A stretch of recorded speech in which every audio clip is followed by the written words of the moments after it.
จ้างมาเฮ็ดเหินนี่นะทุกคนเสียชีวิตทุกคนเลยผู้อันที่คอยถ่ายคลิปลงเมื่อคืนนี่นะล่ะเพิ่นละได้ยินคนให้ได้ยินเสียงให้นะนะไอแม่ว่าเพิ่นเธอพังก็ไม่ได้คิดได้ว่าเป็นแบบว่าเราเป็นผู้นี้นะเพราะว่าเมื่อคืนนี่กะเฮากะสบายดีสวัสดีพ่อพี่น้องวันนี้กะคือเก่าทุกคนนำเพลงเนาะเมื่อนี้นะทุกคนเฮาว่าเยอะไปเก็บอุปกรณ์แล้วก็เครื่องใช้ต่างๆทุกคนอยู่เหินพุละเพราะว่าอาจจะได้ยุดเฮ็ดเหินโซข่าวทุกคนเพราะว่าเกิดเหตุการณ์ที่มีขาดคิดนะทุกคนเดี๋ยวไปฮอดเหินผู้คอยจังเล่าให้ฟังทุกคนเดี๋ยวตอนนี้ท้าเฮอบ่พินไปเป็นครูพร้อมทุกคนนี่ท้าเฮอเพิ่นเลอะอันนี้อยู่แล้วเด้อเนี่ยเรียบร้อยแล้วหลังจากที่อีแม่มือกะเงียบเงาเลยทุกคนเงาๆงอยๆเลยเพิ่นกะตื่นเช้ามาเนี่ยหาอีแม่ไปเห็นน้ำตาจะไหลแม่ม้อยนี่นะทุกคนเรื่องที่ค่อยจะเล่าอันที่ค่อยบอกว่าต้องได้ยุดเฮ็ดเหินโซขาวนั่นก็คือสร้างที่แม่ค่อยจ้างมาเฮ็ดเหินนี่นะทุกคนเสียชีวิตทุกคนเลยผู้อันที่ค่อยถ่ายคลิปลงเมื่อคืนนี่นั่นแหละเหินกำลังเยอะแล้วบอนแบบอันนั้นนะเหินโฟกับห้องน้ำกำลังเยอะแล้วทุกคนอีน้อยเดียวนึงคนเสียชีวิตเมื่อวานนี้ทุกคนอยู่เลยนอนไหลคนที่คอยมาถ่ายเมื่อคืนนี้นั่นแหละมาถ่ายบอนกระเจ้าเฮ็ดอันนี้นะทุกคนคอยกะมาหาเบิ่งอุปกรณ์ที่แบบสร้างปะไว้นะทุกคนที่เอาคนเฮาเหินสอบกระเจ้าเฮ็ดบุญเฮ็ดพี่เลยก็น่าจะหึงเติบยานเด็กน้อยเขาจับไปดิ้นนะต้องได้หยุดเฮ็ดทุกคนเลยเหินบอนนี้ก็ลังจะแล้ว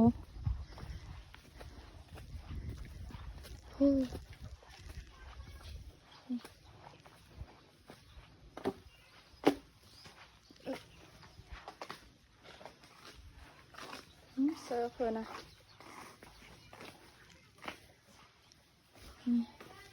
จักเซิร์ฟเพื่อนอะเซิร์ฟน่าจะเป็นเซิร์ฟสางนั่นแหละทุกคนเขาท่านได้เอามือ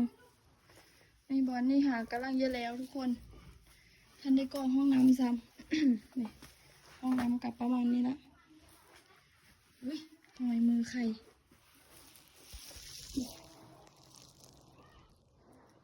หากำลังจะกรองห้องน้ำ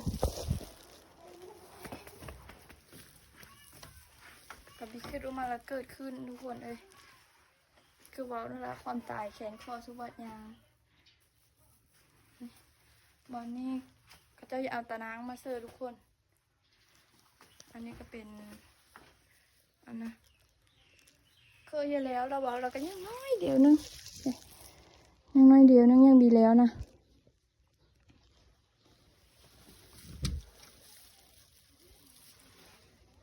ขอเก็บเข้ามาเมื่อแล้วอุปกรณ์เข้ามาไปเห็นเขาเลยอุปกรณ์สร้างทั้งหมดทุกคน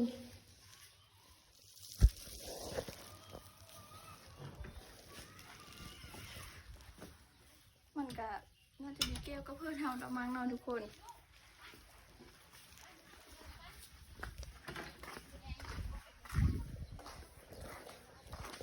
น่าจะได้อันนั้นทุกคนหาแนวมาปกพวกนี้ละใบแค่อันนี้นะแต่ก็โลห้องน้ำ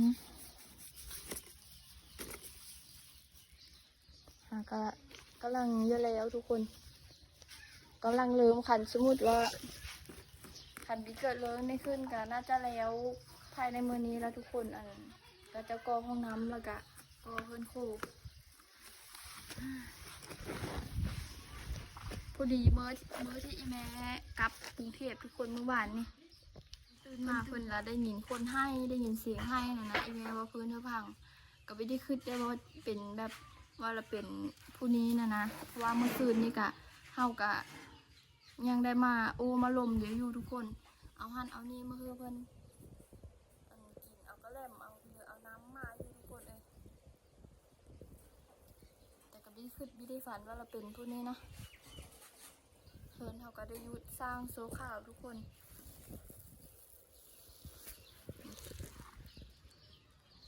นอกจากแล้วเซตงานเพิ่นผู้ละทุกคนเซตซับเซตงานเพิ่นผู้ละจังได้มาเฮ็ดต่อสร้างอีก2 คนนะก็เป็นพี่น้องเดียวหมด3เลยทุกคน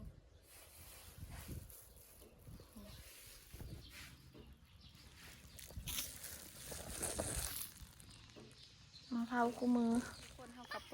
ปกไว้แต่พวกปูนแล้วก็ตากะโลมาเบิ่งพีเฮ็ดพี่เหลืออยู่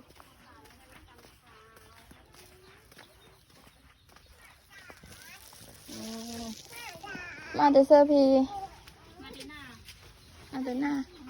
หาทำไมเซอร์ได้มาอันนี้พร้อมมาไฟเอาอยู่เซยนะซุกแล้วเนาะส้มหรอซุปมูทนี่ครับส้มเลยแกงทำไม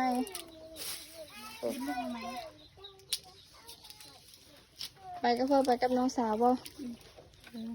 แค่3 คน เอ้าขี่นั่นเลยก็เดี๋ยวป้าก็ไปหาแถวเลยพี่ได้หลายก็ได้ไปหาอยู่หน้าไม่มีไปหาอยู่ให้ได้หลายอยู่เนาะทุกคนเอากะมาละมาแต่คืนคุณละทุกคนเอ้ยมาแล้วก็มาเฮ็ดอยู่เฮ็ดกินไปก็มีแต่ไปโป๊กปูนแล้วก็ไปอันนั้นหั่นอย่างอื่นกะสร้างคนเก็บเฮามืดแล้วนะนี่กำลังมาโคนี่อยู่ทุกคนโคเฮ็ดลาบปลาน่ะนี่ลาบปลาอีเบะเพิ่นไปอันนั้นเนาะเบะเนาะไปเพิ่มมื้อเนี่ยไปดูปลาอยู่โหยหน้าสวรรค์ตาทุกคนนี่ได้บิลายไปเลยแล้วก็เขาซาเพิ่นไปเอาหมูน้ำเขาแน่ทุกคนเอาพูดนึ่งน่ะนี่พูดนึ่งพูดละแสนเดี๋ยวคนจะเฮ็ดน้องเลิกกินนะคะหลายเติบได้ต้มข้าวเป๊ะดอกพอดีค่อยเยอะกินต้มข้าวเป๊ะเลยทุกคนพอดีเดี๋ยวโคอันนี้เฮออินเบะก่อนอ้าวอันนี้โหปลาเฮออินเบะผักทุกคนเห็นเลยเบะทับก่อนไปเลยเอาเดียวแล้วก็ทับนี่เนื้อประดับ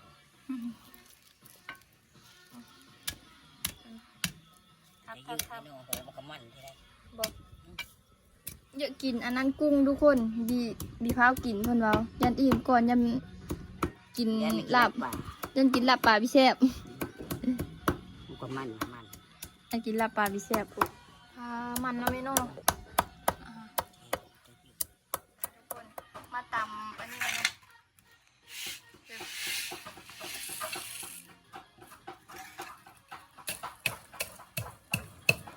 ต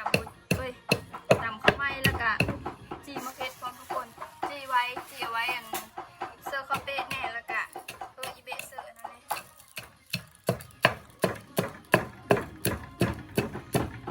หอมรับอันนี้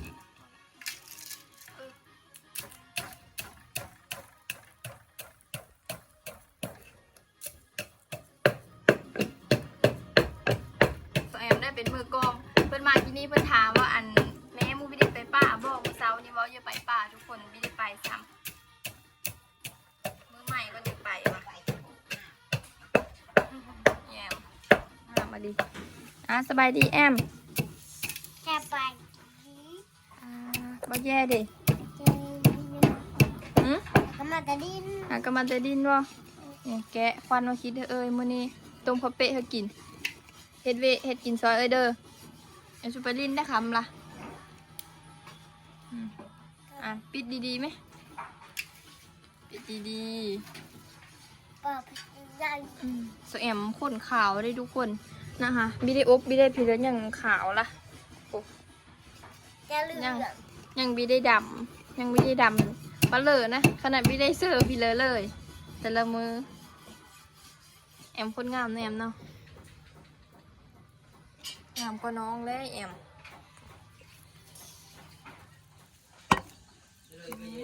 อันนี้สาวๆผักซีนเฮ็ดอันข้าวเป๊ะทางหนังทางมันครบรสกระดูกพร้อม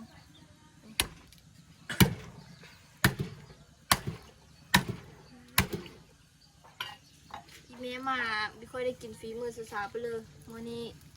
มาเป็นลูกสาวๆคือเก่าทุกคนอีเมมือละ เป็นคนเฮ็ดแทน เป็นคนเฮ็ดแทน ถ้ากินอย่างเดียวนะมาตื่นมานี่ก็เห็นแล้วละ เลี้ยงมันแล้วตื่นมาอันกินตั้งกระโดดแล้ว ตื่นตั้งแต่ตีสี่ ตีสี่นะจักโมงจังซะ 4 โมงเช้าก ลับมาเป็นลูกสาวเก่าแบบนี้แม่มือละ ก็ได้มีฮับได้ ครับ ตอน เจ้าฮับพอแต่เหิงแล้วเจ้าฮับพอแต่เหิงแล้วไม่ต้องพูด ตอนหน้าตอนแม่มาเองมันจากเดียว เว้าป้าทุกคนนี่ซ้ำนี้เลยทุกคนอันนี้นะเอาไปต้มข้าวเป๊ะทุกคน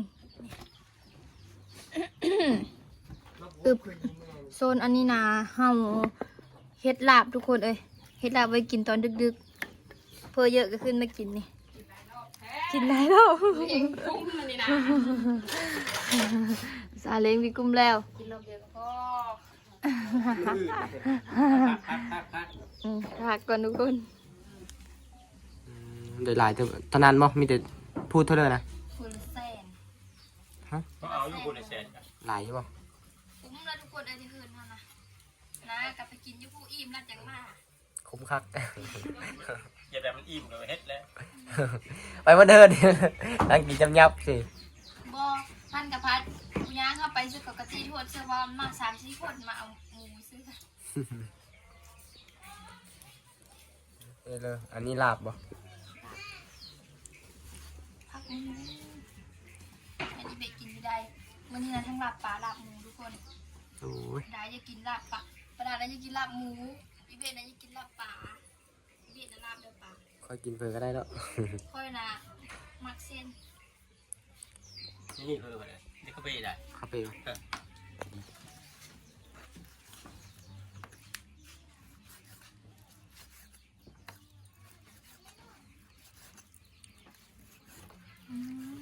กินหอดอีเมลเจ้าเน่าหิวซีนแบบเนี้ย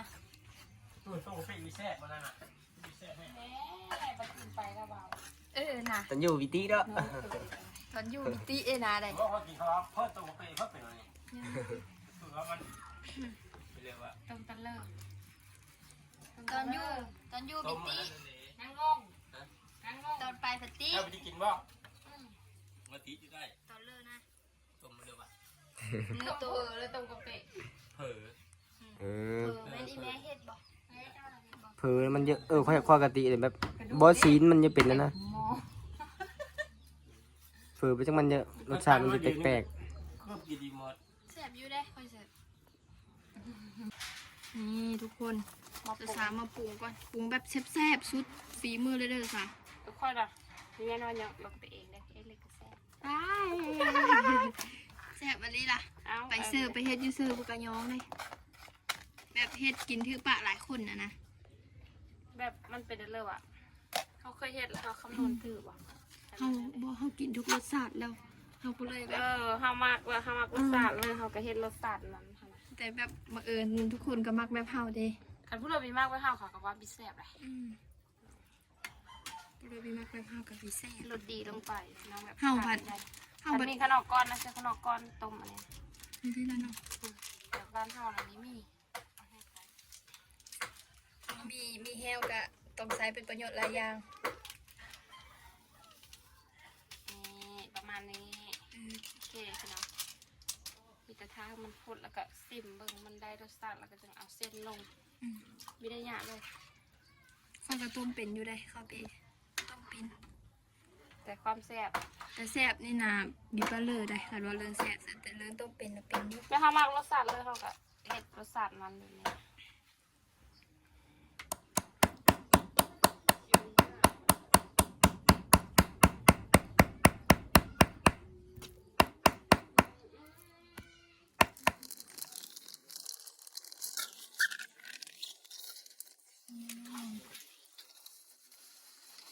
อุ้ยแข็งมากซาโนเขาจะเย็น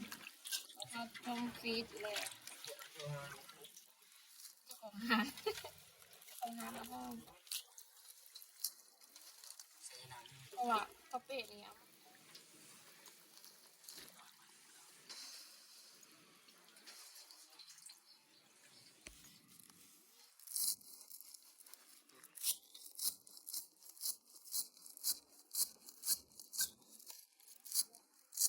มือประครับมันแจ๊บเอาว่าพี่จอด แต่ใส่พักก็ไม่ค่อยมีที่มือ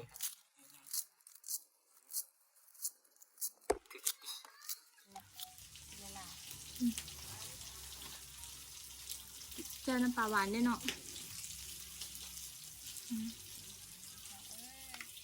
อันนี้กระเทียมจำ โอ้โห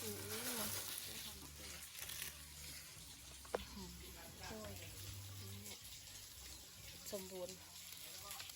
เลยตรงกะปิ หอมเลยพี่น้อง อันมีเลิศซื้อแห้งแซ่บเนาะ หอมฟุ้งเลยเดี๋ยวกินแบบนี้เป็นแต่ตอนเช้าๆเลยพี่น้อง เนาะ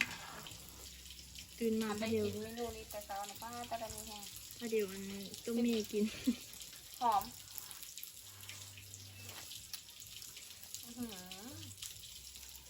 แซ่บ แห้ง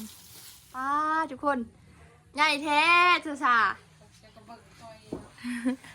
เอาถ้วยก็เอาตามอันนั้นบ่ อันทำอันนี้ เอาตามคนบ่ อันนี้กับชนนิ่ม พอดีล่ะทำเจ้าวันนี้จะกินแบบจุกๆแบบว่าอย่าบอกนั่นเลยว่าเราจะใส่ยี่ห้อบิเซอร์อันนั้นด้วยเนาะพี่เลือลูซีนนั่นซื้อ พอ แบบ เลยนี่เลยถือเด็ก1,100ตัวละเจอนี้ละเจอนั้นเจอนี้อยู่ทำหมูก็พอแห้งอันนี้ ถือ1,000บ่ถือ ได้1,100ถือเด็กนะได้1,100ถือ10,000 เขาท่านได้เธอเมิด เป็นจีบนะ1,100 เงินบาท1,000นั้น ก็เดี๋ยวพันอันนั้นได้ ถ้าถือ1,000 บาทจะโหมันบ่ได้หลาย นี่ทุกคนเดี๋ยวมาปรุงก่อนถ้าเขาเอาอันนั้นมาพร้อมได้เครื่องปรุงท่านได้ครบซ้ ไปชอดไปชื่อนี่ ำมาดูสิ ไม่ให้ฉันตามทุกที เขาไม่อยากกินมั้ง เออ ถึงแต่เยอะอยู่ ใจเยอะ มาซอยมะนาวก่อนทุกคนใส่มะนาวแล้วก็เขากินเขาเปะแล้วก็ได้ทุกคนจังอันปิดหลับอันหลับสิปิดหลับไว้มื้อแรกนี่คุยคนนะกินยูฮานก็ดิแซ่บกินยูเพิร์นทุกคนยูเพิร์นนะแซ่บแบบตามใจเฮาปรุงน้ำซุปมัน พอดีจะโค้ยเนาะน้ำโค้ยมันจะหอมต้มกระเป็ดได้ไหมเพื่อ เท่านี้เลยเด้อ ที่เคยบอก แซ่บแซ่บแซ่บทุกคนมาสุกอันนี้นะจักเจ้าของไปซื้อละเอากินเมื่อนี่กะลอยเอาอยู่ห้างด้านนอนซะเนาะยาเยอะกินละ เด็กกินข้าวบ้าง มา พี่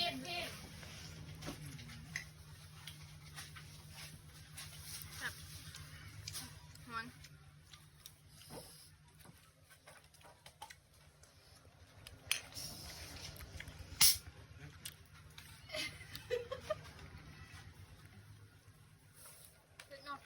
แอมมากินลูกมากินเลือกเอาไปถ้วยนึงนะเอาถ้วยน้อยดูยาวไปกินอยู่เดิมแล้วทั้งชุดน้องน้ำทั้งตอนมันจะยังไงไว้เดิม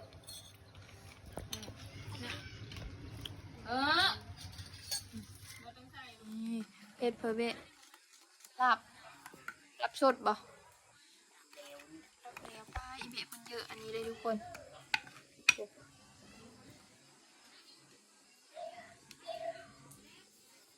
รับสดรับแล้วนี่ได้อีเบะกินจะกินมาฮันเบะเขาเปะฮันมีกินจะข้ามจงท้องไว้กินอันลาบทุกคนทุกคนมาถึงก่อน มันเกิดยี่โมง ก็ดูหน้าดอนได้เลยนะ กินเส้นนี้ได้ป่ะผัดเอาน้ำจะอีกจะป่ะ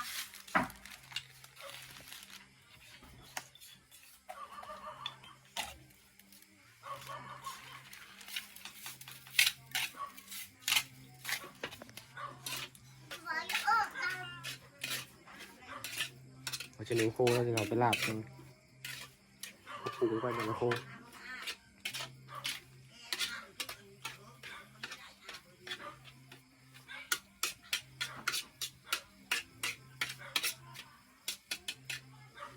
นี่ทุกคน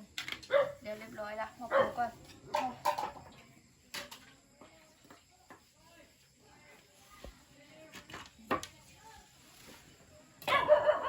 เจอน้ำปลาแล้วกันเนาะ ไม่ได้ไอ้นี่อยู่คู่ที่คนบ่เลย โคก่อน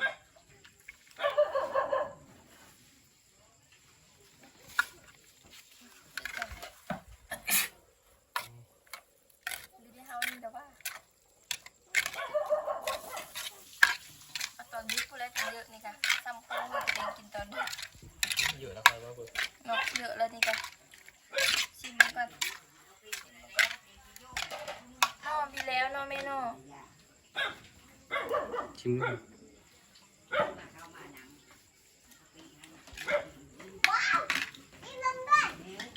นี่ก่อนดูน้ำปลา จางวะ